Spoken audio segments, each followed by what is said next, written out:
Namaskar. Welcome to Tamac Talking. And आज हम Hindustan aeronautics limited का हैंगर 2 ऑफ LCA डिवीजन से बात कर रहे हैं. This particular segment is coming to you in Hindi. Especially because a lot of people wrote asking Hindi में programme चाहिए, अंग्रेज़ी में मुश्किल हो रहा है. तो मैं एक चांस ले रहा हूँ, मेरा हिंदी में बहुत मिस्टेक्स होगा, लेकिन इन द नेक्स्ट ये प्रोग्राम में जो हीरोज़ आ रहे हैं यंगस्टर्स ऑफ दिस डिवीजन, उनमें से majority of them can speak good Hindi. पीछे तेजस SP-23 है, वो 2 हफ्ते पहले उसका फर्स्ट फ्लाइट हुआ था.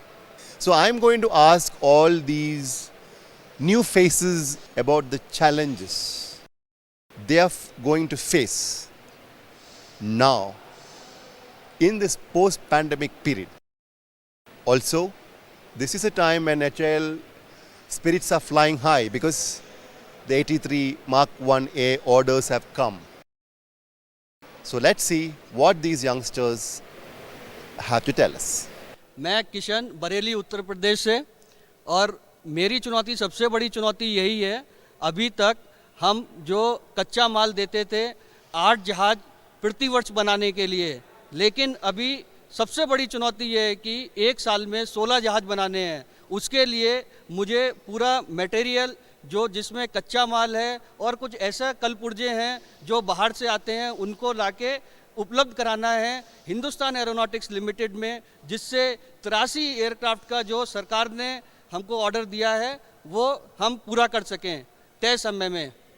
मेरा नाम मानिक लाल मंडल है और मैं बिहार से हूँ, और मेरे सामने सबसे बड़ी चुनौती है 16 एयरक्राफ्ट पर ईयर बनाना है और बिना क्वालिटी को इफेक्ट किए हुए बनाना है. तो उसके लिए हम लोग क्या कर रहे हैं, सप्लाई चेन को इम्प्रूव कर रहे हैं, इनबाउंड सप्लाई चेन को इम्प्रूव कर रहे हैं.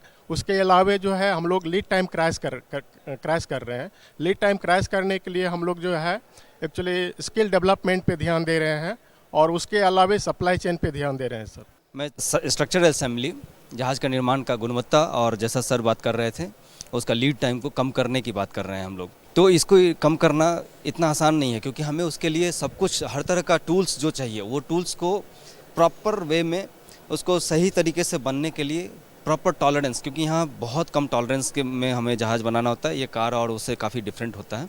तो ये इतना आसान काम नहीं है, बट हम लोग को इस चीज़ के लिए प्रॉपरली ट्रेनिंग और जो भी होता है ये सारा प्रोवाइड किया जाता है, और हम लोग उस हिसाब से काम करते हैं कि जहाज़ का जो हमें गुणवत्ता चाहिए उसको पूरी तरह से मेंटेन करें. Thank you. मेरा नाम जितेंद्र प्रताप सिंह है, मैं कानपुर से हूँ. हमारे प्रोजेक्ट का ये खासियत है कि हम लोग वेंडर बेस पर पूरे डेवलपमेंट हैं, जिनकी सहायता से आज तक हमने 10 से 12 एयरक्राफ्ट हर साल बनाए हैं, जो कि उन्होंने सारे जो जितने भी पार्ट्स उन्होंने सप्लाई किए हैं सभी अच्छे गुणवत्ता और सही समय पर सप्लाई किया है. अब हमारे पास ये चुनौती है कि हम 83 एयरक्राफ्ट मार्क 1 हमें मिला है, जिसकी हमें बहुत गर्व की बात है. अब हम इसे हमारा चुनौती है कि हम इसको वेंडर डेवलपमेंट और ज़्यादा करें, ताकि हम हर साल 16 से 20 एयरक्राफ्ट दे सकें. मेरा नाम विष्णु नायर, मैं ट्रिवेंड्रम से हूँ, केरला से. और मेरा रिस्पॉन्सिबिलिटी यहाँ ये है कि जो सब असेंबली मॉड्यूल्स है इस एयरक्राफ्ट में, जैसे विंग हो गया, तो फ्यूसलाज हो गया, इन सब का एक पैरेलल सोर्स डेवलप करूँ सब कॉन्ट्रैक्टर जगह पे, और इसके लिए हमको उनको डेवलप करना पड़ता है. तो बेसिकली हमारा सप्लायर डेवलपमेंट में है हमारा काम. और एक फैसिलिटी ऐसे सप्लायर के पास रखी जाए जिससे LCA का प्रोडक्शन ऑगमेंटेड हो, और हम जल्द से जल्दी पूरा 83 एयरक्राफ्ट का ऑर्डर एयरफोर्स को डिलीवर कर दे. यही है हमारी मेजर चुनौती, और इसी में हम फोकस करके आगे जा रहे हैं. मेरा नाम पद्मनाभन है, मैं ट्रिवेंड्रम से हूँ, और मैं आउटसोर्सिंग डिपार्टमेंट में प्रबंधक हूँ. और इस प्रोजेक्ट को लेके हमारा सबसे बड़ा चुनौती ये होगा, 83 एयरक्राफ्ट बनाने के लिए हमको प्रोडक्शन 16 एयरक्राफ्ट के मात्रा में देना पड़ेगा हर साल में. तो इसके लिए हमारा जो भी ऑलरेडी मजबूत वेंडर सोर्स है उसको और भी मजबूत करना है, और उसके लिए हमारे वेंडर लोगों को भी बहुत मोटिवेटेड रखना पड़ेगा. ये सबसे बड़ा चुनौती है, और ऑन टाइम में क्वालिटी के साथ हमको सप्लाईज लेके आना पड़ेगा, ताकि हमारी असेंबली में कुछ रुकावट ना आ जाए. ये हमारा सबसे बड़ा चुनौती होगा. मैं SN शर्मा, उत्तर प्रदेश कानपुर का निवासी हूँ, और LCA प्रभाग का सप्लाई चेन का इंचार्ज हूँ.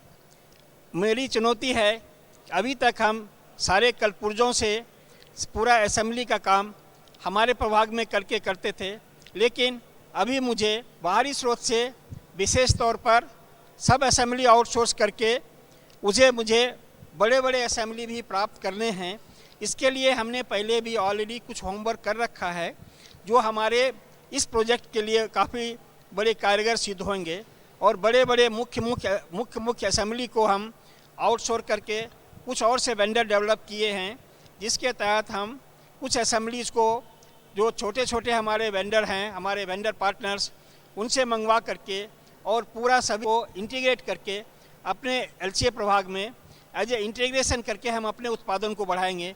हमें 16 जहाज़ प्रति वर्ष देना है। बहुत सारे काम को जो हम सब कुछ यहाँ करते थे अपने बाहरी स्रोत से उसको मंगवा करके उसके तहत हम यहाँ अपने प्रभाग के उत्पादन को बढ़ा करके उसको बढ़ाने के साथ साथ जब हम 16 एयरक्राफ्ट अपने कस्टमर को देने की बात कर रहे हैं तो हमें अपना उत्पादन कम से कम 20 एयरक्राफ्ट रखना होगा। मेरा नाम मिथिलेश कुमार, बनारस से। हमारा सुविधा योजना डिपार्टमेंट से हूँ। मेरा मुख्य काम है कि जितनी भी फैसिलिटी है प्रेजेंट में उसको दोगुना करने के लिए हम क्या क्या स्टेप्स ले रहे हैं। हमारा मुख्य केंद्र है कि जितना फैसिलिटी हमें चाहिए होगा उसको हम और इस्टेब्लिश करें ताकि कि हम एयरक्राफ्ट को प्रोडक्शन दे सकें, सपोर्ट दे सकें।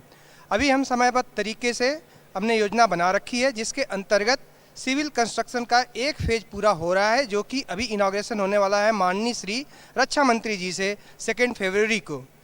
उसके अंदर हम जिग और फिक्चर्स लगा रहे हैं और ऑलरेडी काम चल रहा है उस पर, जो कि हम मार्च 22 तक उस प्लांट को पूरी तरह से काम में लाए जा सकने लायक हम बना पाएंगे। मैं देवभूमि उत्तराखंड से और मैं परियोजना विभाग में काम करता हूं। हमारा तुरंत सबसे बड़ी चुनौती है जो 16 जहाज़ का जो टारगेट सेट किया गया है 83 ऑर्डर के लिए उसे अचीव करना। और जैसा मेरे सहयोगी ने बताया, हमारा सबसे प्रथम चुनौती यही है कि वो फैसिलिटी को हम डबल करने जा रहे हैं। इसके लिए हमने एक 34,000 स्क्वायर मीटर का एरिया बेंगलोर में डिफाइन किया हुआ है और नई फैसिलिटीज़ को एक जगह पर इकट्ठा कर रहे हैं। उसके लिए हम नई मशीनें ला रहे हैं और हमें पूरी आशा है कि हम समयबद्ध तरीके से उसको प्राप्त करेंगे और अपना 16 जहाज़ का जो टारगेट है और उससे कहीं अधिक उसको प्राप्त करेंगे। तो वो था हमारा स्पेशल एपिसोड एरो इंडिया से पहले, HAL से, तेजस डिवीजन से। आई होप हमारा हिंदी प्रोग्राम सबको पसंद आ गया। फिर कोशिश करूँगा हम ऐसा प्रोग्राम लेके आने के लिए हिंदी में। But please remember to subscribe to Tarmac 007 channel. Please do remember to send your feedbacks. मेरा फोकस है कि यंगस्टर्स, हिंदुस्तान का विलेज में जितना यंगस्टर्स है उन लोगों को इंस्पायर करना है ताकि कल का हिंदुस्तान एरोनॉटिक्स लिमिटेड में from all these villages we will have more Kalams coming, more Kota Harinarayanas coming, and more Vikram Sarabhai is joining India's aerospace and defense. वही है हमारा फोकस। एरो इंडिया पास आ रहा है और बहुत बढ़िया स्टोरी लेके आप लोगों के सामने में आऊँगा। Thank you. जय हिंद।